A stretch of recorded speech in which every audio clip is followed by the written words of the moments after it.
Assalamualaikum warahmatullahi wabarakatuh. Selamat siang semuanya. Sebelumnya perkenalkan, saya Sofinurtika Wahyunitias dari Politeknik Negeri Jember. Di sini saya akan menyampaikan materi terkait biopestisida, si racun yang ramah lingkungan. Baik, apa sih yang dimaksud dengan biopestisida itu?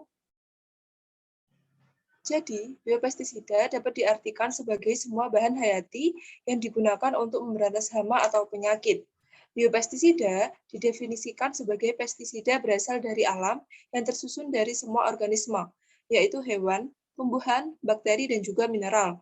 Biopestisida juga mencakup organisme hidup yang dapat digunakan untuk mengendalikan OPT pada lahan pertanian.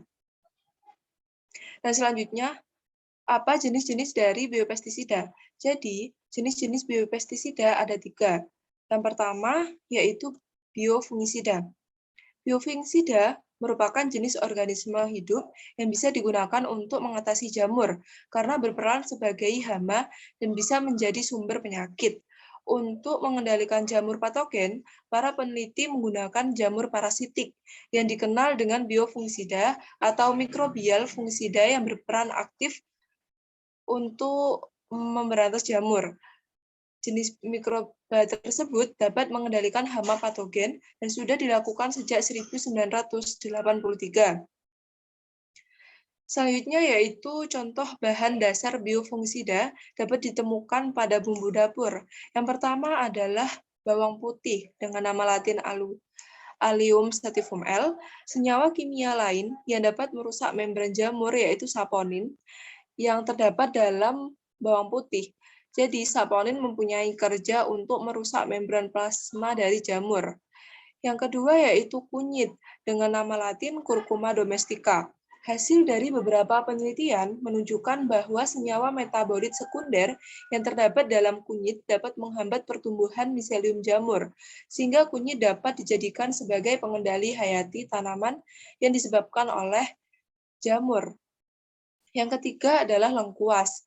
Dengan nama latin Alpinia galanga L. Wild, rimpang lengkuas mengandung lebih kurang 1% minyak esensial terdiri atas metilsinamat, seniol, euganol cover, penin, galangin, galanganol, dan beberapa senyawa flavonoid yang dapat dijadikan sebagai pengendali penyakit tanaman yang disebabkan oleh jamur. Yang kedua adalah bioherbisida. Jadi, bioherbisida diperuntukkan sebagai pengendalian gulma atau tanaman pengganggu. Gangguan tersebut disebabkan oleh gulma yang dapat menyerap nutrisi yang ada dalam tanah sehingga terjadi kompetisi perebutan nutrisi antara gulma dan juga tanaman yang dibudidayakan. Contoh bahan dasar bioherbisida dapat ditemukan pada lingkungan sekitar kita. Yang pertama adalah gulma siam.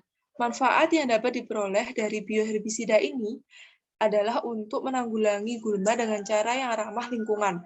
Bahan aktif yang terkandung pada gulma siam berupa hasil metabolit sekunder, yaitu alelopati. Yang kedua adalah daun ketapang. Berdasarkan penelitian Lydia pada tahun 2018, ekstrak daun ketapang dapat menghambat pertumbuhan gulma. Yang terakhir adalah bioinsektisida. Bioinsektisida merupakan semua organisme hidup, baik bakteri, virus, jamur atau kapang, protozoa, tanaman maupun hewan, yang dapat digunakan untuk mengendalikan serangan hama. Bahan dasar dari bioinsektisida yang pertama yaitu daun mimba. Bagian daun mimba yang dapat digunakan sebagai pestisida nabati adalah daun dan bijinya.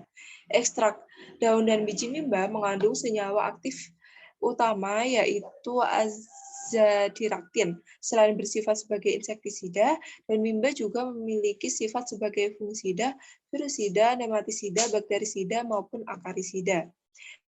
Dan yang kedua adalah getah pepaya.